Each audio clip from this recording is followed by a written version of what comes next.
शिव महापुराण की कथा दुनिया के लोग सुन रहे हैं, सारा संसार देश विदेश में लोग सुन रहे हैं। जहां शंकर के मंदिर नहीं थे वहां शंकर के मंदिर बन गए। जो शिव के मंदिर टूट रहे थे उन शिव के मंदिर को लोगों ने बचाना प्रारंभ कर लिया। जिन मंदिरों में धूल जमी होती थी उस मंदिर में जाना प्रारंभ कर दिया। जिस मंदिर में कोई नहीं जाता था, कुत्ते बैठे रहते थे, वो मंदिर साफ होकर आज भक्तों ने जाना प्रारंभ कर दिया। कारण क्या है? क्योंकि जब जब धर्म की हानि होती है तब मेरा महादेव सम्मुख में आता है। और देखा मेरे महादेव ने इस भारत की भूमि पर भी कहीं ना कहीं सनातन धर्म टूट रहा है, धर्म की हानि हो रही है। तब शिव पुराण के रूप में मेरा सनातन धर्म को बचाने मेरा महादेव आ गया। सनातन धर्म को बचाने के लिए मेरा महादेव प्रकट हुआ। यह शिव पुराण नहीं है, यह समझ लेना कि कुबेर भंडारी के रूप में, कुबेरेश्वर महादेव के रूप में। यह शिव पुराण नहीं, कुबेरेश्वर महादेव के रूप में सनातन धर्म को बचाने के लिए यह शंकर की गाथा है। शिव तत्व शंकर स्वयं आया है, उसको पहचान। सबसे ज्यादा खुशी होना चाहिए कौकड़ी बालोदा बाजार भाटापारा वालों को, सबसे ज्यादा प्रसन्नता होना चाहिए। क्यों? हमारे नगर के पास में, हमारे क्षेत्र के पास में, हमारे जिले के अंतर्गत देवादिदेव महादेव की कथा हो रही है। कहीं शिव की कृपा होना थी, इसलिए बाबा ने इस कथा को करा दिया। कहीं शिव की कृपा होनी थी। क्यों आया? क्या कारण था? इसलिए क्या कारण था?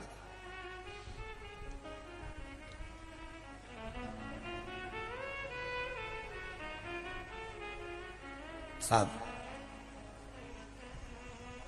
जलंधर का बेर महादेव से नहीं है, पर जब महादेव बैठ गए तप करने के लिए, जब महादेव तप करने के लिए बैठे, मेरे देव अधिदेव महादेव तप की मुद्रा में लग गए।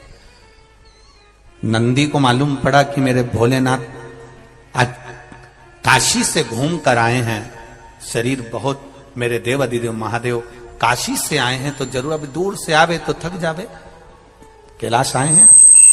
लगा उनको जाऊं जरा पूछूं। जो पहुंचे, जैसे ही पहुंचे, क्या देखा?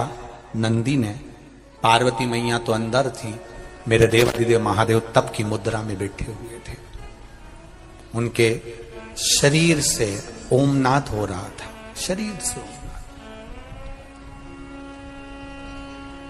नमः शिवाय, ओम नमः शिवाय, नमः शिवाय, ओम नमः शिवाय, नमः शिवाय, ओम नमः शिवाय, नमः शिवाय, नमः शिवाय।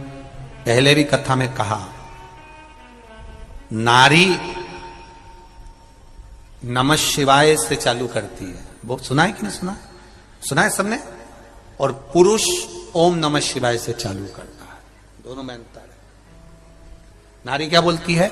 नमः शिवाय, ओम नमः शिवाय, नमः शिवाय, ओम नमः शिवाय। और पुरुष जो गुणगान करता है वो ओम नमः शिवाय, ओम नमः शिवाय, ओम नमः शिवाय, ओम नमः शिवाय। दोनों के गुणगान में शिव बैठे हैं, मेरे महादेव बैठे हैं, कैलाश पर्वत पर विराजमान है। मेरे देवादिदेव महादेव शंकर आनंद के साथ बैठे थे, तप मुद्रा में थे, शब्द निकल रहा शरीर में से, ओम नाद निकल रहा शरीर। अगर कोई बीमारी ऐसी हो गई कि वो समाप्त नहीं हो रही, बड़ी बड़ी तकलीफ शरीर में से ओम मतलब नाद। एक बार दवाई अगर चालू हो गई तो दवाई बंद ही नहीं हो रही है, तो उसके लिए आपको 3 जगह पर नंदी ने जाकर देखा कि बाबा को उठाऊं? एक हफ्ते 2 बार नंदी ने आवाज लगाई, हर हर। जैसे एक हफ्ते आप टेबलेट लेते हो, गोली लेते हो, बोल बम का नारा है। सबसे पहले बेलपत्री के पेड़ के नीचे क्या करना है? जल का पात्र लेना है, उसमें 2 दाने चावल के डालिए, 2 दाने अक्षत के डालिए। पहले बेलपत्री के पेड़ के नीचे जाओ, वहां जल चढ़ाओ, फिर जाइए पीपल के वृक्ष के नीचे, वहां जल चढ़ाइए। आखिरी में या तो शमी के नीचे या फिर आंवले के नीचे, इन दोनों में से कोई एक वृक्ष जिसके नीचे। पर एक हफ्ते अगर आपने आंवले में चढ़ाया है तो आंवले में ही चढ़ाना, शमी में चढ़ाया है तो शमी में चढ़ाना। ये बदल के मत चढ़ाना कि आज मैं शमी में चढ़ा देती हूँ कल आंवले में चढ़ा दूंगी, ऐसा नहीं। और ध्यान रखिए एक बात का, कई माताएं शंकर भगवान की जब प्राण प्रतिष्ठा होती है शिव मंदिर में शंकर भगवान का शिवलिंग रखा जाता है, मैं कर लूंगी, अगला मायके में जाके कर लूंगी, ये गलत है। अगर पशुपतिनाथ का व्रत कर रहे हो तो नंदी को जहां विराजमान करते हैं, उस नंदी के सामने से आज भी एक सूत्र बांधा जाता है शिव जी के सामने तक। प्रतिष्ठा के समय पर ब्राह्मण देवता उस सूत्र को रखते हैं आज भी। प्राण प्रतिष्ठा के समय पर वो सूत्र कौन सा है? वो सूत्र है हृदय से हृदय तक का तार जोड़ना। उसको लोग सोमसूत्र भी कहते हैं, आज भी लोग रखते हैं उसको। स्वर्ण तार, चांदी का तार भगवान शिव के शिवलिंग से नंदी के सम्मुख में सोमसूत्र का स्मरण किया जाता, आज भी बांधते हैं, आज भी लगाते हैं जब विराजमान कर। अब नंदी बैठे भगवान शिव के सामने, तप में लीन, महादेव तप में लीन। इतनी देर में आ गए जलंधर, जिसका कोई बैर नहीं महादेव से, कोई बैर नहीं है महादेव से, तो भी जलंधर आया। और जलंधर आकर माता पार्वती जी को देखा, कितनी सुंदर है मां। देखकर जलंधर ने माता का हाथ का स्पर्श करा।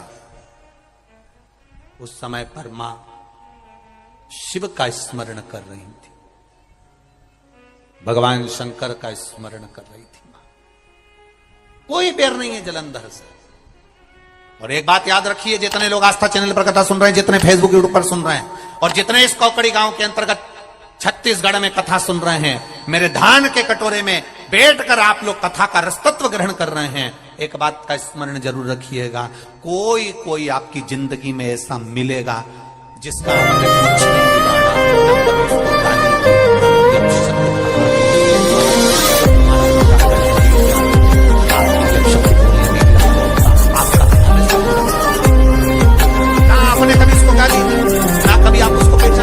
ना कभी आप उससे मिले, ना कभी आप उससे जुले, और ना कभी आपने उसको देखा, केवल उसके बारे में सुना और अंदर से ईर्ष्या जागने लगी। कोई कोई ऐसा होता है। कर्ण की, राजा कर्ण की अर्जुन से कोई बैर था क्या? अरे बोलो तो जम के नहीं। अर्जुन ने कभी राजा कर्ण को, दानवीर कर्ण को कभी अपशब्द कहा था क्या? नहीं। पांडवों ने कभी कर्ण को कुछ कहा था? एक शब्द पांडव नहीं बोले कर्ण के लिए, एक शब्द नहीं बोले। उसके बाद भी कर्ण, उसके बाद भी कर्ण, अर्जुन, नकुल, सहदेव, भीम, युधिष्ठिर से बैर रखता था। ऐसे कई हैं जो पहचानते ही नहीं है, जो आपसे मिले ही नहीं है, जो आपको जानते तक नहीं है, बस आपकी प्रशंसा सुन नहीं सकते और उनके मन में ईर्ष्या जागृत हो जाती है। समझ लेना, ये जलंधर जैसी औलादें बहुत सारी है, बहुत।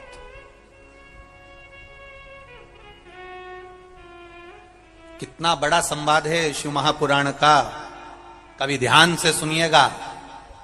स्वयं माता लक्ष्मी ने भगवान नारायण से कह दिया था, स्वयं रुक्मणी जी ने भगवान कृष्ण से कह दिया था।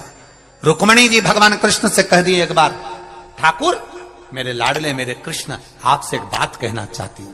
भगवान ने कहा, बोल क्या कहना चाहती रुक्मणी? रुक्मणी जी कहती हैं, मैं ये कहना चाहती हूं कि कर्ण इतना बड़ा दानवीर था, इतना दान देता था, इतना बड़ा दानवीर कहलाता था, कर्ण जैसा कोई दानी नहीं हुआ संसार में। अर्जुन भी उसके आगे फीका था, अर्जुन भी उसके आगे फीका था। फिर कर्ण जब इतना बड़ा दानी था तो ऐसी मौत क्यों मरा? कीचड़ में, खड्डे में उसका रथ का पहिया जाता है, वो गिर जाता है और बाणों से छन्नी हो जाता है। क्या कारण क्या है? भगवान कृष्ण से रुक्मणी जी पूछ रही है कि कर्ण इतना बड़ा दानवीर था, इतना बड़ा पुण्यात्मा था, इतना सत्कर्मी था, फिर खड्डे में गिरकर, पानी के खड्डे में गिरकर मरा। कारण क्या था? क्या कारण था? कई लोग कहते हैं वो तो बहुत भजन करता है, एक्सीडेंट हो गया, मर गया, इतना बड़ा भजन करने वाला, उसके साथ ऐसा कैसे हो गया? वो तो बहुत दान करता था, इतना अच्छा था, ऐसा मर गया। बताओ बेचारा इतना अच्छा था और इस तरह से मरा। हमको दया आती है तो रुक्मणी जी को क्यों नहीं दया आई?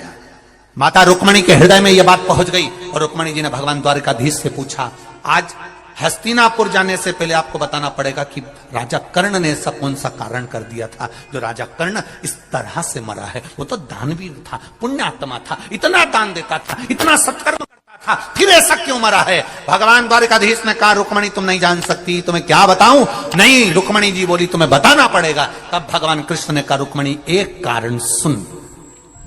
दानवीर है ना कर्ण, बहुत दानी है ना कर्ण, खूब दान देता है ना कर्ण, हाँ, तो उसकी मौत ऐसे कैसे हो गई? रुक्मणी, अभिमन्यु चक्रव्यूह के अंदर फंसा था, बाण उसके शरीर में लगे हुए थे, कौरव हंस रहे थे, कर्ण के चरणों में अभिमन्यु पड़ा हुआ था और अभिमन्यु ने कहा था राजा कर्ण से, तुम दानवीर हो, मैं मर रहा हूं, थोड़ा सा पानी पिला दो, बस प्यास लग रही है मरते समय, मरना है मेरे को निश्चित है। राजा कर्ण को गुस्सा आया, जो पानी की छाजल, छाजल जानते हो, एक कपड़े की होती थी, उसमें पानी भरा होता था, देखिए किस किस ने देखी है वो छाजल? देखिए ट्रकों पे बहुत टंगी रहती है वो गेट पर, गर्मी के समय पर, उसमें ठंडा पानी रहता है, हवा में टांग दो तो, कपड़े की होती है, उसमें पानी भरा होता है, ऊपर से ऐसा लगा होता है, छाजल। अपन उसको आज के जमाने में कह दो बोतल पानी। राजा कर्ण के पास में पानी की बोतल रखी थी, छाजल पड़ी थी। अभिमन्यु ने कहा, मुझे बहुत प्यास लग रही है, मैं मर रहा हूं, आप लोगों ने मुझे बाण मार दिया, मैं मर रहा हूं, पर प्यास। ओम नमः शिवाय, श्री शिवाय नमस्तुभ्यम। स्वागत है आपका शिव शक्ति आस्था चैनल पर। तो दोस्तों, आज हम बात करने जा रहे हैं 23 जनवरी के उपाय के बारे में। 23 जनवरी यानी गुरुवार के उपाय के बारे में। गुरुवार के दिन कौन सा उपाय करना है, कैसे करना है, तो पूज्य गुरु पंडित प्रदीप मिश्रा जी ने इस कथा में बताया, तो कथा को सुनिए और उपाय कीजिए। बोलिए हर हर